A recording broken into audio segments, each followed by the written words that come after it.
ಸಾಹುಕಾರ, ಅಭಿವೃದ್ಧಿಯ ಹರಿಕಾರ, ಉತ್ತಮ ಆಡಳಿತಗಾರ, ಮುಂದೆ ಮತ್ತೊಮ್ಮೆ ಅಧಿಕಾರಕ್ಕೆ ಬರುವ ಕುವರ ರಾಜುಗೌಡ ಅಣ್ಣನವರ ಬಗ್ಗೆ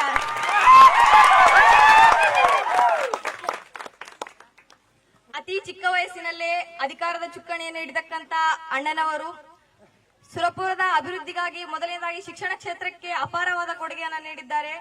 ಸುರಪುರದಲ್ಲಿ ಅವರು ಅಧಿಕಾರಕ್ಕೆ ಬಂದಾಗ ಮೊದಲು ಬರೀ 6 PU ಕಾಲೇಜುಗಳನ್ನ ನೋಡ್ತಾ ಇದ್ದೇವೆ. ಆದರೆ ಈಗ ಪ್ರತಿಯೊಂದು ಹೋಬಳಿಯಲ್ಲೂ PU ಕಾಲೇಜುಗಳನ್ನ ನೋಡುವಂತೆ ಮಾಡಿರುವುದ ಕೀರ್ತಿ. ನಂತರ ಪ್ರತಿಯೊಂದು ಹಳ್ಳಿಗೂ ಟಾರ್ ರಸ್ತೆಗಳನ್ನಾಗಿರ್ಬೋದು, ಸಿಸಿ ರೋಡ್ಗಳನ್ನಾಗಿರ್ಬೋದು, ಸುರಪುರದಲ್ಲಿ ಡಿಪೋಗಳನ್ನ ನಿರ್ಮಿಸಿ ಪ್ರತಿಯೊಂದು ಹಳ್ಳಿಗೂ ಬಸ್ಗಳ ವ್ಯವಸ್ಥೆಯನ್ನ ಕಲ್ಪಿಸಿರ್ತಕ್ಕಂತ ಕೀರ್ತಿಯನ್ನು ಅಣ್ಣನವರಿಗೆ ಬಹಳ ಮುಖ್ಯವಾದ್ದಾಗಿದೆ. ಮತ್ತೆ ಸುರಪುರ ನಗರದಲ್ಲಿ ಯಾಕಂದ್ರೆ ಸಮುದ್ರ ಮಟ್ಟದಿಂದ ಬಹಳ ಎತ್ತರದಲ್ಲಿರ್ತಕ್ಕಂಥ ಸುರಪುರ ನಗರಕ್ಕೆ ಪ್ರತಿಯೊಂದು ಮನೆಗೆ 6 ತಿಂಗಳ ಸತತವಾಗಿ 6 ತಿಂಗಳ ಕಾಲ ಇದುವರೆಗೂ ಹೋಗಿ ನಲ್ಲಿ ಆನ್ ಮಾಡಿದ ತಕ್ಷಣ ನೀರು ಬರುವಂತ ವ್ಯವಸ್ಥೆಯನ್ನ ಮಾಡಿರ್ತಕ್ಕಂಥ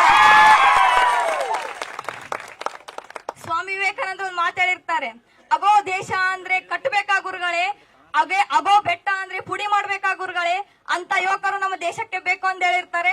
ಅಂತ ಯುವಕ ಶಕ್ತಿ ನಮ್ಮ ರಾಜುಗೌಡ ಅಣ್ಣನವರ ಹತ್ರ ಇದೆ ಎಂದು ಹೇಳ್ಬೋದು. ಇಷ್ಟೆಲ್ಲ ಮಾಡಿರ್ತಕ್ಕಂಥ ಅಣ್ಣನವರಿಗೆ ಮತ್ತೊಮ್ಮೆ ನಾವು ಅಧಿಕಾರಕ್ಕೆ ತರ್ಬೇಕಂತ ಹೇಳ್ತೇವೆ.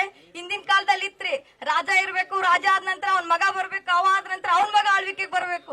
ಇದಾಗಿಲ್ಲ. ಯಾಕೆಂದ್ರೆ ಇದು ಜ್ಞಾನಕ್ಕಾಗಿರುವುದು. ಯಾರು ಯೋಚನೆ ಮಾಡ್ತಾರೆ, ಯಾರು ಬುದ್ಧಿವಂತರಿದ್ದಾರೆ, ಯಾರು ಎಜುಕೇಟೆಡ್ ಇದ್ದಾರೆ ಅಂತವ್ರನ್ನ ಆಡಳಿತಕ್ಕಾಗಿ ತರೋಣ ಎಂದು ಹೇಳ್ತಾ ಮತ್ತೊಮ್ಮೆ ರಾಜುಗೌಡ ಅಣ್ಣರವರನ್ನ ಆಡಳಿತಕ್ಕಾಗಿ ತರೋಣ ಎಂದು ಹೇಳ್ತಾ ನಾನು 2 ಮಾತುಗಳನ್ನ ಮುಗಿಸುತ್ತೇನೆ.